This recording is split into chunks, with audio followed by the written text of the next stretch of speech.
තාක්ෂණය පිළිබඳ සොයන සියලු දෙනාටම සුබ දවසක් කියලා ප්‍රාර්ථනා කරනවා. ඔයාලා මේ එකතු වෙලා ඉන්නේ Dan Academy YouTube channel එකත් සමග.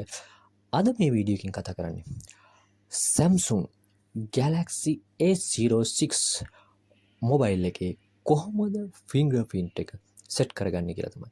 එහෙනම් ඔයාලත් එක දිගටම මා සමග රැඳී සිටින්න කියලාත් ආරාධනා කරන දැනටමත් ඔයාලා මගේ channel එකට අලුත් සමාජිකයන් subscribe කරන්නත් අමතක කරන්න එපා. bell icon එකත් click කරලා තියාගන්න. මම අලුතෙන්ම වීඩියෝ එකක් දැම්ම සැනින් ඔයාගේ ළඟට notification එක එන්න. එහෙනම් කොහොමද මේ fingerprint එක හරියටම set කරගන්නේ කියලා අපි වීඩියෝ එකට ගිහිල්ලාම බලමු.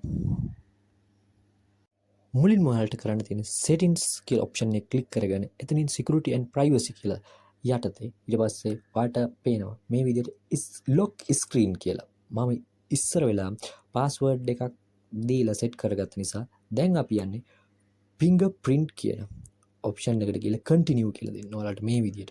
ඊට පස්සේ ඔයාලට පෙන්නනවා phone එකක් ඇඟිල්ලක mark එක. මෙන්න මේ විදිහට පහළ තියෙන button එක power on off button එක.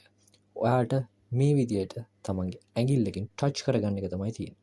එතකොට ඔයාලට පේනවා fingerprint එක සම්පූර්ණ වෙන මෙන්න මේ විදිහට තමයි fingerprint එක සම්පූර්ණ වෙන්නේ.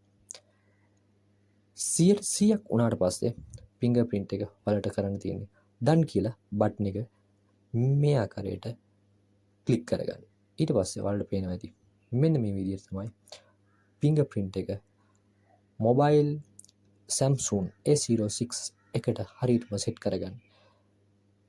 එහෙනම් නැවතත් අපි අලුත් වීඩියෝ එකකින් හමු වෙන බලාපොරොත්තු වෙන්න. හැම දිනටම තෙරුවන් සරණයි.